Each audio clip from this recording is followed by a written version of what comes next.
राधे राधे गुरु जी। हाँ मैया राधे राधे। आपके चरणों में लाखों लाखों लाख बार मेरा प्रणाम, मेरा सब परिवार का आपके चरणों में प्रणाम है। जी मैया जी खुश रहिए। गुरु जी अगले साल मैं प्रवचन सुन करके आपके पास नेट से 1600 रुपया भेजी थी। राम समारी कुंवर मेरा नाम है जी। और इसलिए भेजी थी कि आप 2 श्रीमद् भागवत का पुस्तक खरीद करके ठीक है यहाँ पर आप पंडितों से पढ़वाइएगा। जरूर।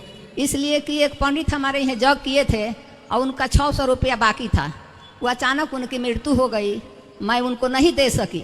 तो एक पंडित से मैंने पूछा कि कर्ज हम कैसे दे सकते हैं, तो उन्होंने बताया कि से आप कहीं तीर्थ धाम में या कहीं जगशाला में दे दीजिए पूजा पाठ में। चिंता ना करिए मैया जी, यहाँ ब्राह्मणों को सभी विद्यार्थियों को यहाँ जो पुस्तक मांगते हैं शास्त्रों को, वो सारे शास्त्र यहाँ सबको बांटे जाते हैं। आप लोगों की सहयोग से सेवाएं चल रही हैं। हाँ यहाँ शास्त्रों का दान भी होता है। हाँ तब गुरु जी मैं जैसे अर्जुन को कृष्ण भगवान के वचनों से तृप्ति नहीं होती थी, इसी प्रकार मैंने पुस्तकहीन हूँ, मुझे पुस्तक का ज्ञान नहीं है, लेकिन आपका आशीर्वाद और सरस्वती माता का आशीर्वाद, मैं भजनों में लीन रहती हूँ।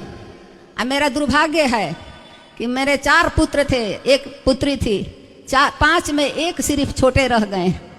लेकिन तो पर भी इतने दुख होते हुए भी मैं गीता के सहारे से आप प्रभु को मैं नहीं छोड़ती। जी जी। इसलिए कि गीता में कहते हैं कि शरीर नस्वान है, बिल्कुल, बिल्कुल। इसके लिए अफसोस नहीं करना चाहिए। वाह कितना दिव्य बात, ये तो सब लोग सुनते हैं पर आपने तो धारण किया है इस ज्ञान को।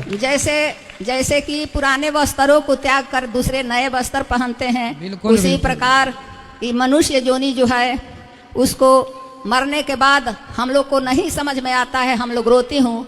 लेकिन मैं कभी कभी ऐसा हो जाता है कि आंख से आंसू गिर जाता है, लेकिन मैं नहीं रोती। जी जी। और लोग कहते हैं कि हे प्रभु आप हमको इतना दुख दिए। मैं कहती हूँ कि नहीं, प्रभु दुख नहीं देते, जो जैसा करता है प्रभु के कृपा से। प्रभु कहते हैं कि मैं किसी को दुख नहीं देता, बिल्कुल। मेरे लिए सभी प्रिय हैं। जी हाँ, कर्मानुसार सब लोग भोगते हैं। बिल्कुल बिल्कुल। तब गुरु जी मुझे तो कोई पुस्तक का ज्ञान नहीं है, पर एक छोटा सा गीता का 12वां अध्याय एक पंडित ने कहे कि आप गीता का पाठ कीजिए। हम कहे कि बाबा हम तो पढ़ी लिखी नहीं हूँ, सिर्फ कख गघ का ज्ञान मुझे है, ककहरा का। मैं गीता और रामायण कैसे पढ़ सकती हूँ, तो हम आपको बता देंगे। तब हमारे घर में हमारी बच्ची की शादी हुई तो उनका ससुर आचार्य थे, जग वो कहवाते थे, तो उन्होंने 2 पुस्तक भेजे थे, एक गीता सार और एक गीता श्रीमद् भागवत गीता। तो मैं गीता का स्वाद नहीं पिया था, तो मुझे लगता था कि क्या चीज़ है, लेकिन पंडित को दिखाए तो उन्होंने बोले कि से महाराज प्रभु तो आपका घर ही में हैं, आप पढ़िए। हम कहे कि हमको पढ़ने नहीं आएगा। तो उन्होंने बताया कि से हम आपको पढ़ने को बता देंगे। तो हम कहे कि हम तो संस्कृत पढ़े नहीं हैं। तो उन्होंने बताया कि से आप हिंदी पढ़िए, संस्कृत को छोड़ दीजिए। तो हमने गीता पढ़ना शुरू किया। तब उन्होंने 18वां अध्याय में प्रभु ने दिया है कि गीता के पाठ करेगा, अर्थात एक दूसरे को पढ़ाएगा, उसके जैसा प्रिय हित मेरा कोई नहीं। जी जी। तो मेरा गांव बहुत बड़ा है, मैं अपने दुखों के कारण निर्लज हो गई। सबके घर घर में जा कर के कहती थी कि ये सखी गीता के पाठ करो ना, ये गलती सही हो जाएगा, हमसे नहीं होगा। ये सखी गीता के पाठ करो ना, नहीं गलती हो जाएगा, हमसे नहीं होगा। काली जी का मंदिर बना था, हमने कहा कि ये सखी रोज रोज तो अपने घर में यहाँ के लिए सब काम हम लोग करते हैं, लेकिन 2 घंटा शुक्र या सोमवार को माँ के मंदिर में चल कर के सत्संग किया जाए। तो कुछ सखी तैयार हो गई, तो कुछ दिन चला। इसके बाद सूरज भगवान का बड़ा मूर्ति का स्थापना हुआ, ठाकुर जी का, बजरंग बली, सब देवता वहाँ पर। कोई प्रश्न हो तो बताइए। तो हाँ, प्रश्न यही है कि आप आशीर्वाद दीजिए कि अब हम इस दुनिया से चले जाएं, दुर्बल हो गए हैं। ना मैया जी, अभी आप जैसे भक्तों की जरूरत है, गीता का प्रचार आपको करना है ना अभी, और हाँ करना है। बस इसलिए जितना ठाकुर जी जीवन दिए हैं आनंद से जियो, और भगवान की सेवा करते करते जब उनकी इच्छा होगी बुला लेंगे। ठीक है मैया, बोलो बोलो बोलो। हाँ हाँ मैया बोलो। गीता के 12वां अध्याय यह याद है कि श्री कृष्ण भगवान बोले, हे अर्जुन जी, मेरे में मन को एकाग्र करके निरंतर मेरे भजन ध्यान में लगे हुए जो भक्त जन अतिशय श्रेष्ठ श्रद्धा से युक्त हुए मुझ सगुण परमेश्वर को भजते हैं, मेरे को जोगियों में भी अति उत्तम जोगी माने हैं। अर्थात मैं उनको अति श्रेष्ठ मानता हूँ।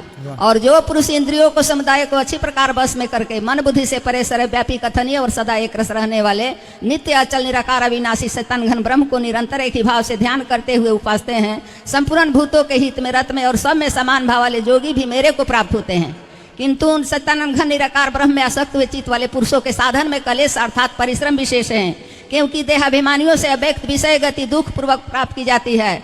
अर्थात जब तक शरीर में अभिमान रहता तब तक शुद्ध सत्यानंद घन निराकार ब्रह्म में स्थिति कठिन है। और मेरे परायण हुए जो भक्तजन हैं अतिशय श्रद्धा से युक्त हुए मुझ सगुरु परमेश्वर को भजते हैं, मेरे को जोगियों में भी अति उत्तम जोगी माने हैं, अर्थात मैं इनको अति श्रेष्ठ मानता हूँ। और जो पुरुष इंद्रियों को समुदाय को अच्छी प्रकार बस में करके मन बुद्धि से परे सर्वव्यापी कथनीय और सदा एक रस रहने वाले नित्य अचल निराकार अविनाशी सत्यानंद घन ब्रह्म को निरंतर एक ही भाव से ध्यान करते हुए उपासते हैं, संपूर्ण भूतों के हित में रत में और सब में समान भाव वाले जोगी भी मेरे को प्राप्त होते हैं। किंतु उन सत्यानंद घन निराकार ब्रह्म में आसक्त हुए चित्त वाले पुरुषों के साधन में कलेश अर्थात गलती हो गया, साधन में कलेश अर्थात परिश्रम विशेष है, क्योंकि देहाभिमानियों से व्यक्त विषय गति दुख पूर्वक प्राप्त की जाती है। अर्थात जब तक शरीर में अभिमान रहता है तब तक सुचेतन घन निराकार ब्रह्म में स्थिति कठिन है। और मेरे परायण हुए भक्तजन संपूर्ण कर्मों को मेरे में अर्पण करके मुझ सगुण परमेश्वर को तैलधारा के सदुष अनन्य ध्यान योग से निरंतर चिंतन करते हुए भजते हैं। हे अर्जुन, उन चित्त को लगाने वाले प्रेमी भक्तों को मैं शीघ्र ही मृत्यु रूप संसार समुद्र से उद्धार करने वाला होता हूँ।